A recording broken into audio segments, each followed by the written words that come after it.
Sorry বীর, কিন্তু এই বিয়েটা আমি মানতে পারছি না।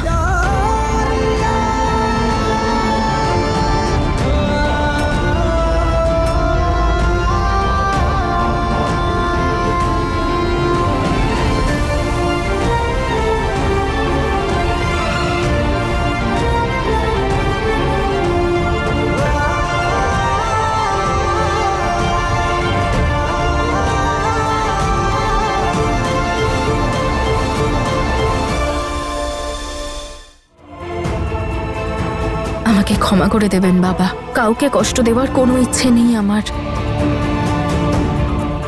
কিন্তু সেই বিয়েটা আমি কি করে অ্যাকসেপ্ট করব, যেটার ব্যাপারে আমার কিছু মনেই নেই।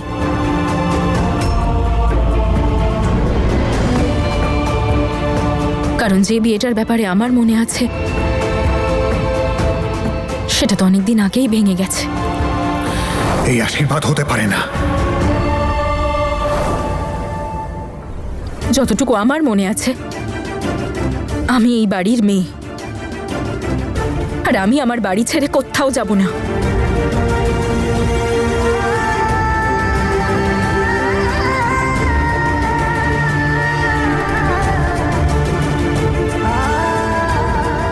সরি বীর, আমি তোমার স্ত্রী নই।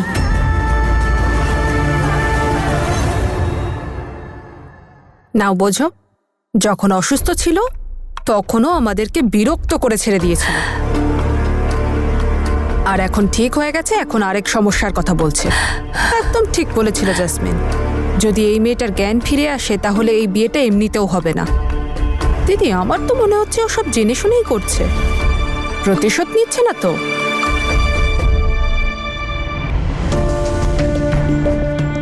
না মা, না, তুমি এসব কি বলছো মা?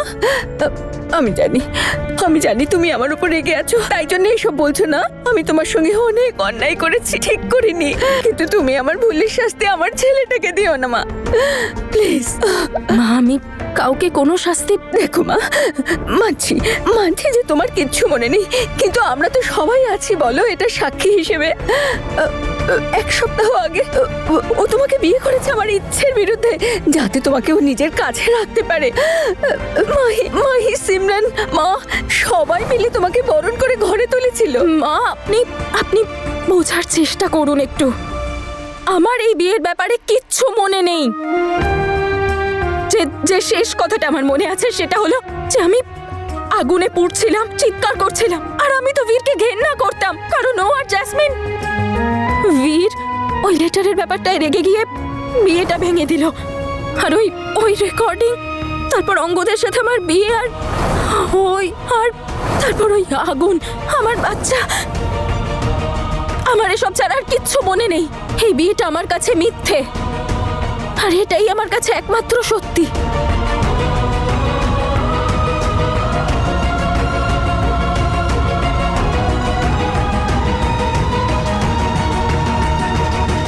প্লিজ চুপ হয়ে যাও সবাই,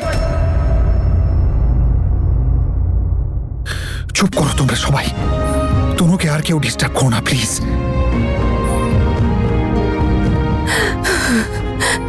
ঠিক আছে বাবা, কিচ্ছু বলছি না, তুই বোঝা ওকে। এটা কি করে হবে? তোদের তো বিয়ে হয়ে গেছে। মা প্লিজ। দেখ বাবা, তুই যদি বোঝাস না, ও বুঝে যাবে। ওকে বাড়ি নিয়ে চল, আমি সব আগের মতন করে দেব, সব ঠিক করে দেবো। মা প্লিজ প্লিজ, যদি তনুর মনে না থাকে আর এই বিয়েটাকে বিয়ে না ভাবে তাহলে কোনো ব্যাপার না। আমি এই বিয়েটাকে ওর জীবনের একটা বোঝ করে দিতে পারি না, বরঞ্চ আমি সেই মুহূর্তটার অপেক্ষা করতে চাই যখন ওর মন, ওর আত্মা, ওর সবকিছু নিজে থেকে না বলে যে আমরা দুজন এক হয়ে গেছি আর আমি তনুর স্বামী হই। ততক্ষণ পর্যন্ত আমিও এই বিয়েকে মানি না।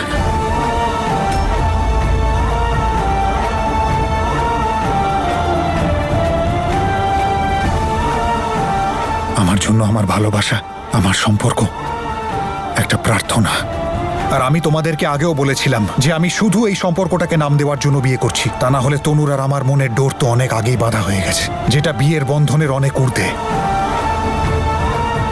যদি তনুও আমাকে ভালোবাসে তাহলে ও ঠিক একদিন এই সম্পর্কটাকে অ্যাকসেপ্ট করবে। আর ততক্ষণ আমি অপেক্ষা করব 7 জন্ম আমাকে অপেক্ষা করতে হলেও।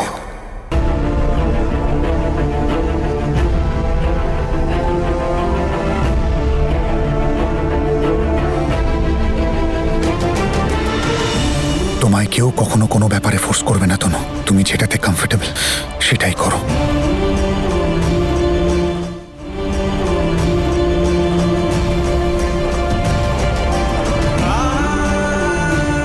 এই মঙ্গলসূত্রটা আমি তোমার সম্পদ হিসেবে নিজের বুকের কাছে বেঁধে রাখবো।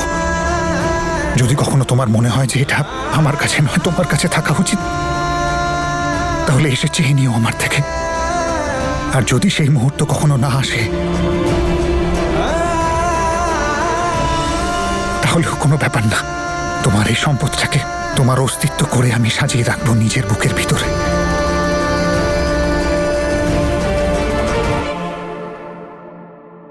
তুমি আপাতত শুধু খুশি থাকো, মন খুলে বাঁচো। তুমি নিজেকে খুঁজে পাও। আমরা সবাই মিস করেছি ওকে, হয়তো তুমিও করেছো। আমার পরিবার সব সময় তোমার ছিল আর তোমারই থাকবে, তাই তো বাবা?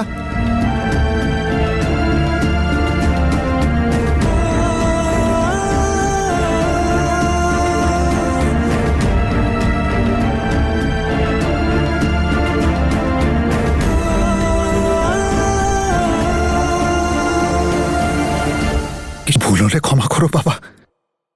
আমি জানি তুমি তনুর খুব ভালো করে খেয়াল রাখবে, কিন্তু আমার শুধু একটাই আবেদন, আমি আগের মতোই বাড়িতে যাতায়াত করতে পারবো তো?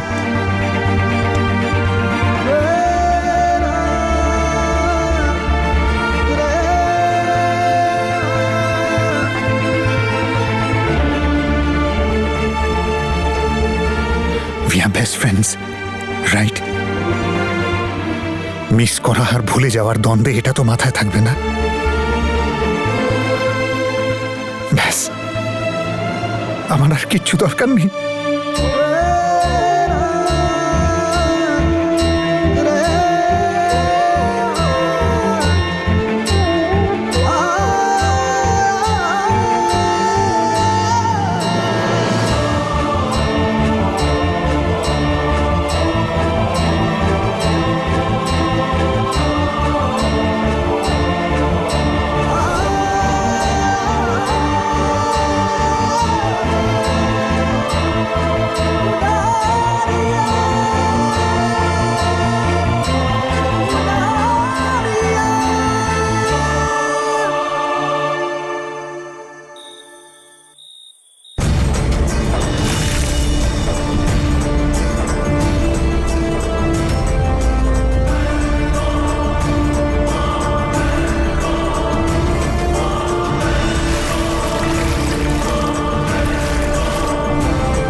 জেসমিন, তুই এখানে?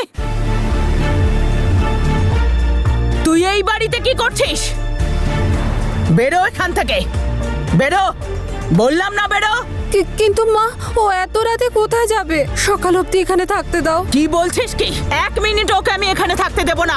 এতই যদি তোর দরদ থাকে তাহলে তুইও বেরিয়ে যা। আন্টি, আমাকে কয়েকটা দিন থাকতে দিন, আমি তারপর নিজেই চলে যাব। বেরো আন্টি প্লিজ। বেরো এখান থেকে।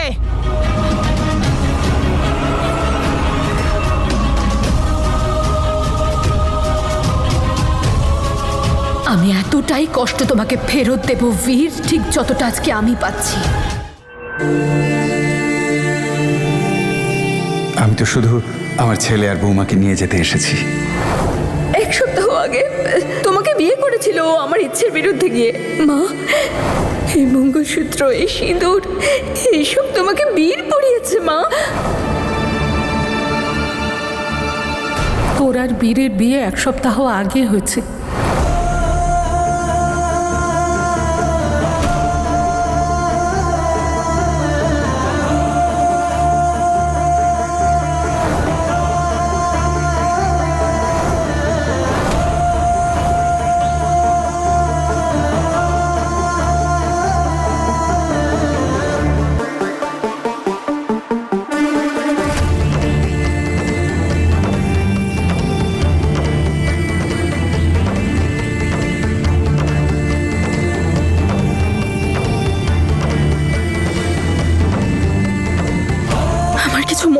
না কেন? তাহলে কি সত্যি আমার আর বীরের বিয়ে হয়েছিল?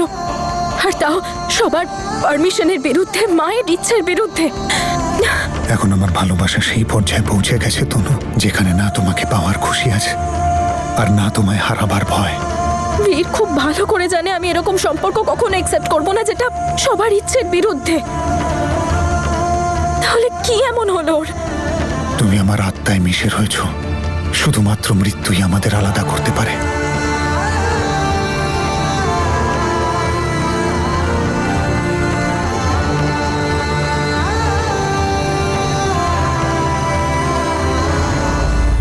তনুমা, কি হয়েছে রে মা? কি ভেবে ভেবে হয়রান হচ্ছিস? দেখ মা, তুই সকাল থেকে কিচ্ছুটি খাসনি। নে একটু দুধ খেয়ে নে, খালি পেটে মাথা কাজ করে না। আর তোর মনের মধ্যে তো এত বড় ঝড় চলছে।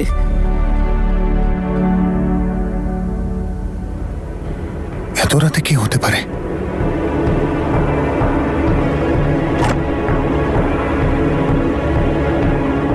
মা,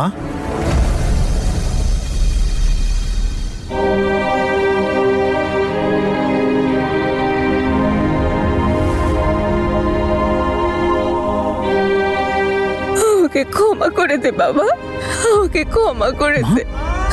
এসব কি করছো তুমি? এসব আমার জন্য হয়েছে।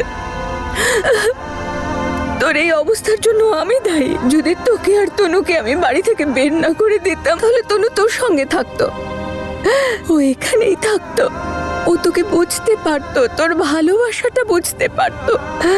সবকিছু আমার জন্য।